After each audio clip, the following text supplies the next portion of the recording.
Hello, let's continue with what science is, and I'm going to finish talking about science and we're going to move on to another subject.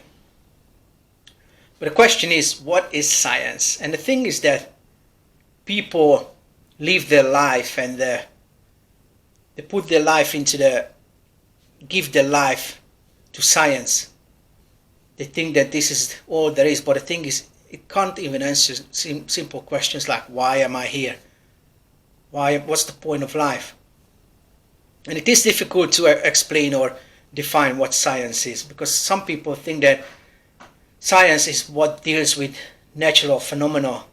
But the problem is, if you define science like that, you will only accept answers that are naturalistic, that can be explained with physics, math, chemistry, biology.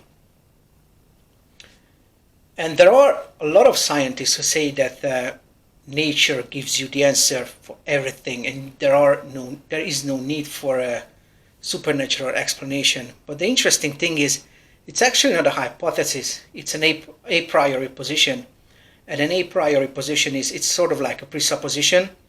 It's a sort of a fact that precedes any knowledge.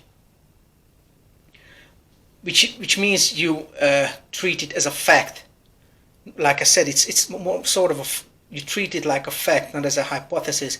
But the problem is, and actually some scientists have admitted this, that their atheism is not based on science, but on philosophical presuppositions.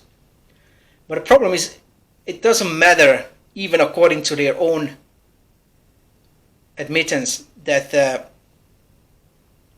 the answer they get is taking them into some wild fields, and it doesn't make much sense because of their presuppositions and because the philosophical commitment, like the atheistic commitment. They say that the answer cannot be supernatural.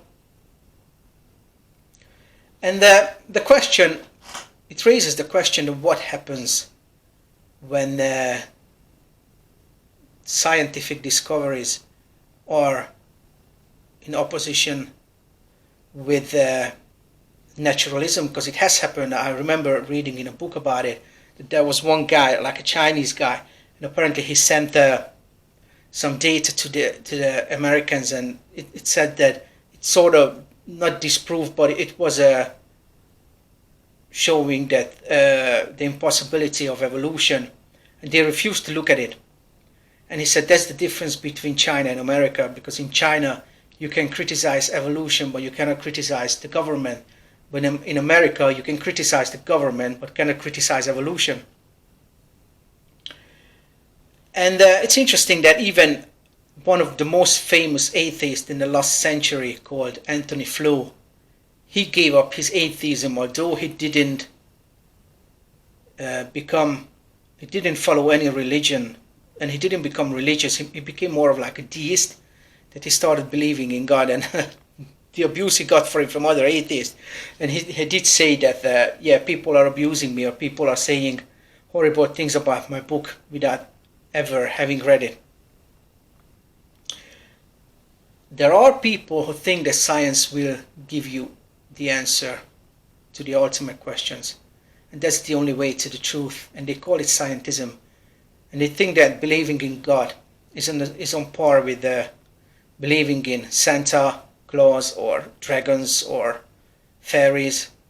But it does raise the question, though, how many adults have started believing in Santa or dragons or any fairies in their adult lives? Some say that there isn't any problem with religion as long as you don't make any truth claims, as long as you don't say that God exists.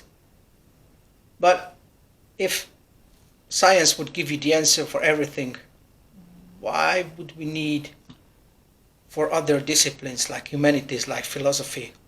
We wouldn't, would we? But there are things that science will never be able to answer, will never be able to give you an answer for. I mean, mathematics and logics. These are scientific presuppositions. I remember reading a book about the philosophy of mathematics, and the guy was talking about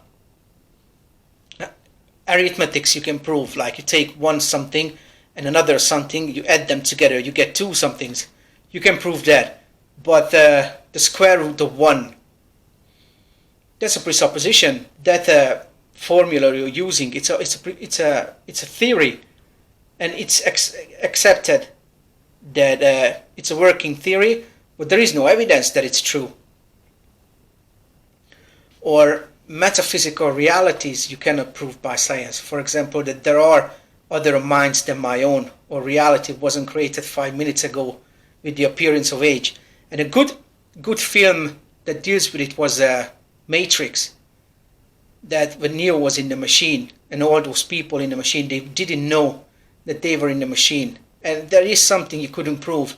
And you can't even prove that you're not the only mind. Because although you could talk to others, they could pinch you, or they could say, no, I'm here. You're not hallucinating. How do you know you're not hallucinating? I know these are philosophical things, but science can give you an answer. Ethics.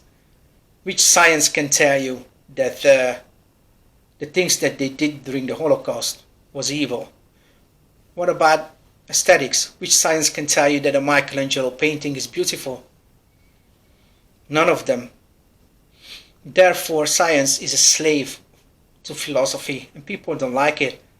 But you can't really do science without philosophy, like the laws of logic, the laws of causality, things that the laws of uniformity, like I mentioned before, that you stabbed someone 100 years ago and it bled. So if you stab someone today, they bleed. You think it's true, right? But there is no scientific evidence. And I'm not talking about stabbing someone like other scientific things. They expect them as true. But these are all philosophical presuppositions, and the problem is many scientists apparently are horrible philosophers. That's why there is a discipline called philosophy of science. So it's our philosophical commitments that are really defining our answers. They're really influencing as to what sort of conclusions we are going to come to. Because if you say that, and I never understood this, when scientists go and says that only naturalistic explanation is acceptable, based on what? I really don't understand. And if the other question I have is that if a scientist says that only naturalistic explanation is acceptable, how do they follow the data? Because there are a lot of scientists who said, no, I'm going to really follow where the data leads. And they became deists, they started believing in God. Really interesting. And finally, and I'm done with science for a little while anyway, you heard it said that, oh, science said this, science said that. But science doesn't say a thing. Science is a discipline. It's the scientists who say the things. Because science only gives you data, but you interpret the data through your lenses, through your philosophical lens, through your presuppositions. And that I find it sad, really, that because of the faith we put in science and scientists, many people are rejecting Christ. Many people are refusing to come to Christ. But as I said, the scientist said that your faith is something, or your belief is something you can control. You can literally control the things you're going to believe or not going to believe. I think it's sad, really.